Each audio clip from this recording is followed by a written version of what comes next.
G'day, have I got a story for you? Check the disclaimer. Season 2, Episode 6, Bend to My Will. Well, that was absolutely pathetic. So much for the tallest being the best. She let a little guild girl beat us. That guild brat is only a bit taller than my partner AX. If they were following my lead, that would have never happened. You just wait. I'll show you I'm better than you. I'll show you up easily. I have a plan, my own plan, and I know exactly what I will do to you.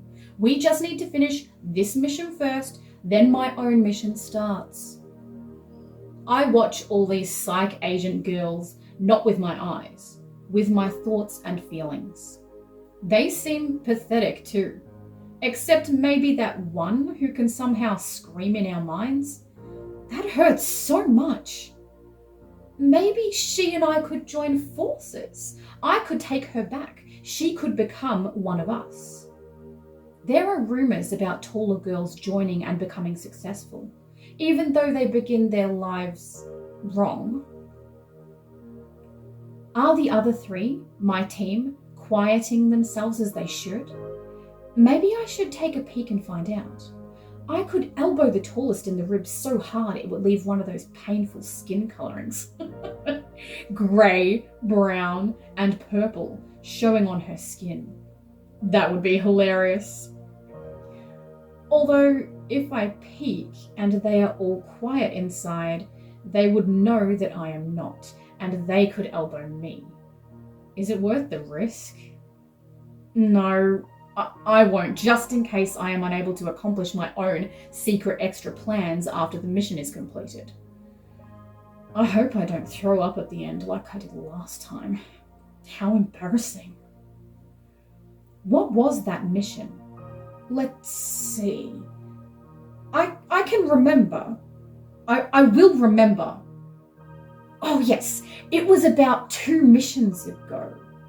Or was it 3? Come on, move your feet, you are so slow, I call out to her mind. I am running as fast as I can.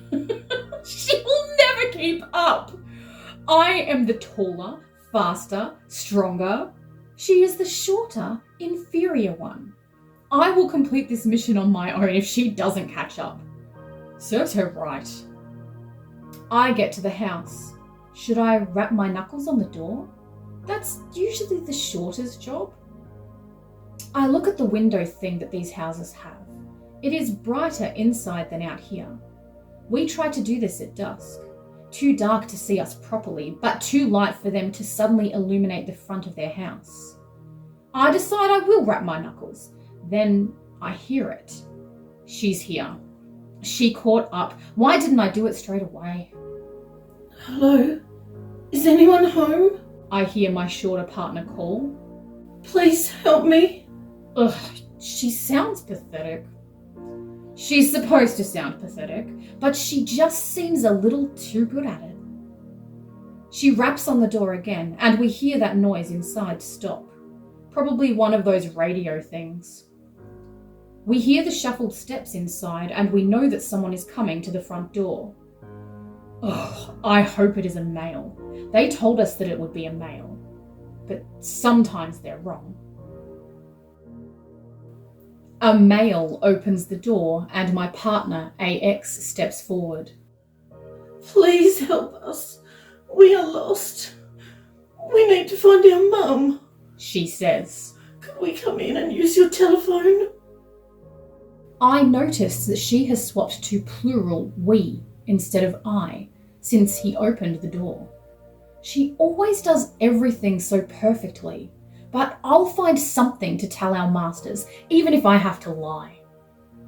The male is hesitating. They always do. They need to be convinced. While she tries to convince him with her voice, I will bend him to my will. You will let us in. You feel sorry for us. You want to help.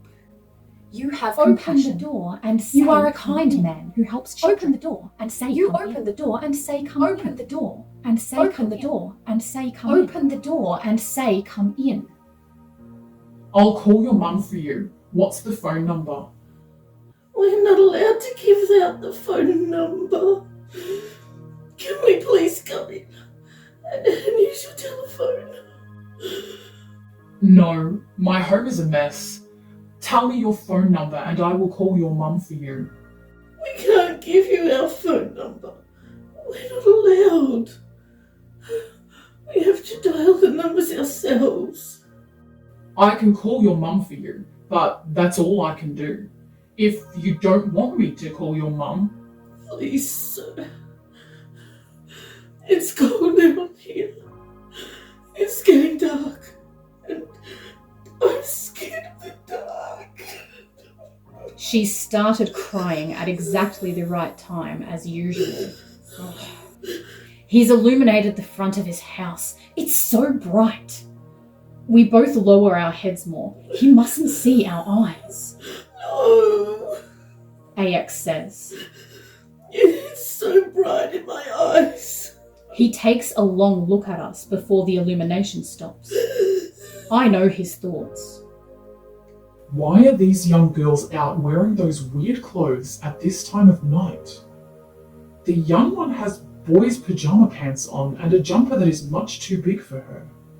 Why has she got bare feet? The old one is wearing her dad's jacket and gumboots. Ugh, so they've given us the wrong land clothes to wear again. This only makes it harder.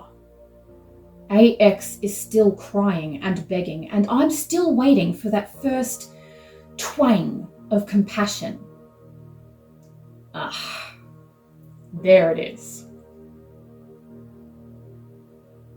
I lock my eyes on his, slowly raising my head until he looks at me. Got him. Open the door and say, come in. Open the door and say, open the door and say, open the door and say, open the door and say, open the door and say, open the door and say, come in. This isn't as easy as I thought. Why isn't he opening the door? With my peripheral vision, I see AX slowly raising her head. And say, come in. What is she doing? His gaze is broken. He's looking at her. Open the door and say, come in. Open the door and say, come in. Now she has him. What is she doing? She can't do that. That's my job. It'll never work now. He's opening the door. Come in. AX steps in, and I bolt for the door. He puts his hand up and says, Not you. Your little sister can phone. I'll bring you a blanket. What is a blanket? Okay, I see in his mind it's a big, thick cloth to wrap around myself to keep warm. Why does he care if I'm warm? AX is begging and crying again. I'm scared. I can't do this without my sister. Please let her in. She could stay near the door. She is already near the door. The man says. And I'll bring her a blanket. Here's the telephone. Call your mum to come and pick you up. I'll tell you the address. AX insists. I can't do this without my sister. Oh, please let her in. Just say, come in to her. And I won't be scared anymore. Now she's sitting on the floor sobbing. Well done. I wish I had thought of all this when I was as short as her. I was hopeless at this. Oh, what am I thinking? Open the door and say, open the door come in and say, open the door and say, open the door and say, open the door and say, open the door and say, come in. Why won't he look at me? Why isn't this working? Why did it work for her and not for me? This is why the taller one needs to bend their wills. If the taller is invited in, the shorter one is always invited too. If it's done by the shorter, the taller often gets left outside. She messed up. Wait till I tell the masters. You'll be in trouble. Now she's just sitting there on the floor sobbing, saying, My sister. My sister. My sister. My sister. My sister. My sister. My sister. Over and over again. My sister. We're not really sure what this sister thing is that they often say, but we assume it's their word for partners. He's looking at me. I shake or shiver or whatever they call it. I should try to bend his will again. Open the door and say, open the door and say, open the door and say, open the door and say, come in. I suppose I'll have to let you in as well, he says, opening the door. Can I come in? I ask. But he only says, yes. He has to say, come in. I have to be invited with his voice. He has to say it. Yes doesn't mean anything in this situation. In between her sobs, AX says, You need to say, come in. You need to invite her in. Oh, please say, come in. Please say it. Please ask my sister to come in. You need to say, come in.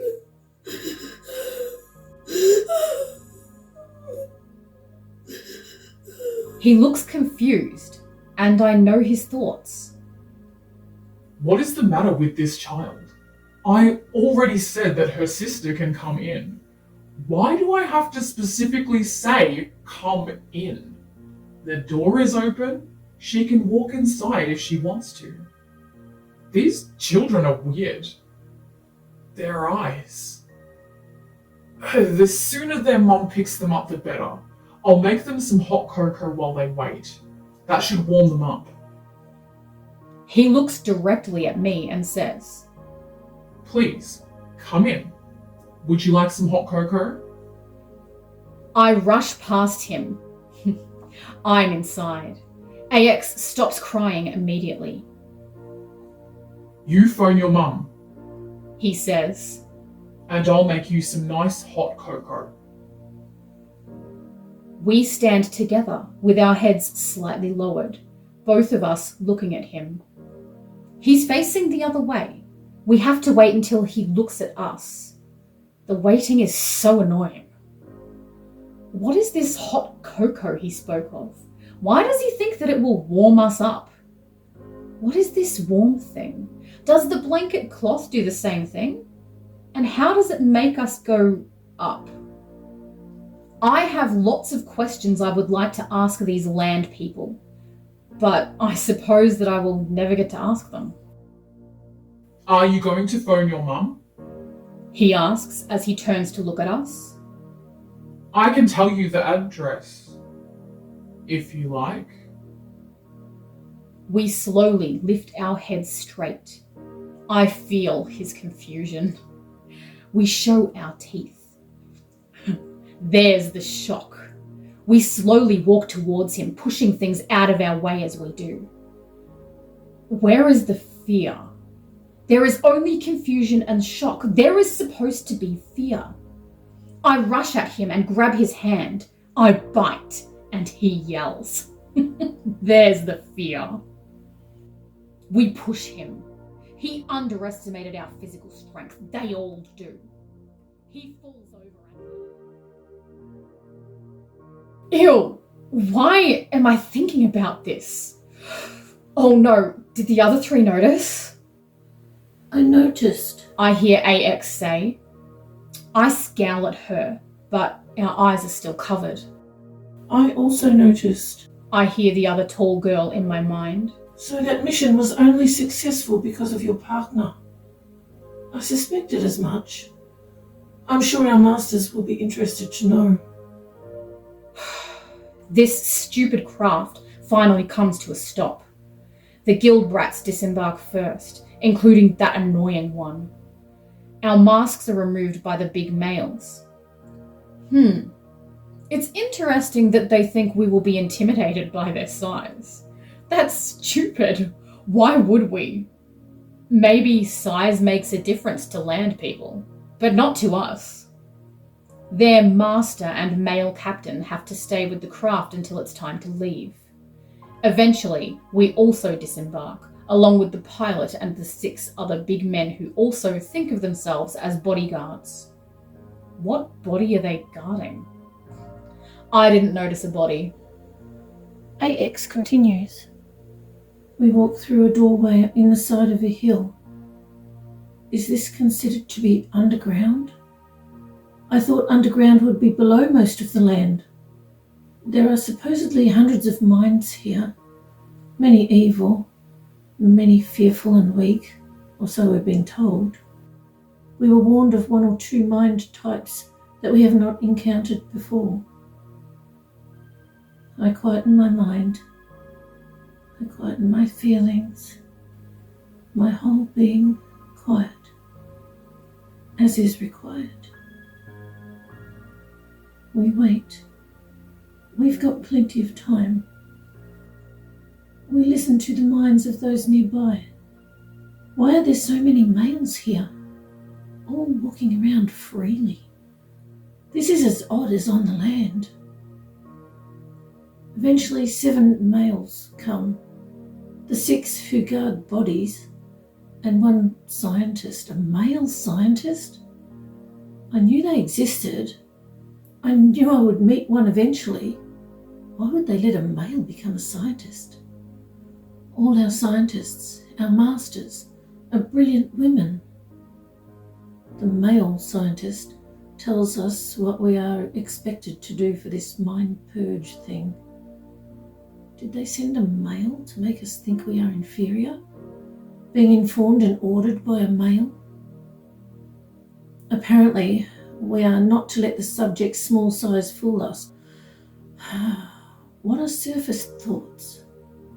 This male scientist's list goes on, and he goes over it again and again. We heard you the first time. Maybe males need it repeated many times. How can a baby brat be so feared by them? We've likely not encountered someone like her. It's more likely that she has not encountered superior beings like us before. So, sounds like it's a competition. With superior beings like us, they've already lost. I wonder what they would do if they knew that they all have less than an hour to live. This baby brat, is she really, as they described, vicious, inhuman, likes to land people slowly to death from maximum pain? If we could recruit her, she would quickly rise through our ranks. But it's probably all lies. The male with delusions of grandeur of being scientists leaves, and we wait with the 6 males who guard bodies. I would like to know what bodies they guard. Their minds do not tell me any information about the bodies, only guarding. Eventually we are all ushered into the corner of a small room with the 36 guild girls. It had a memory eradication sign near the door. We were told that it is a mind purge, not a memory eradication. Maybe these land people do not know the difference. There's not a lot of room in here. I quieten my mind. I quieten my feelings. My whole being quiet, as is required. Now we will begin. In chronological order, Season 1, Episode 63, Mind Purge takes place here. Thank you so much for joining me with a cuppa. I really appreciate your company.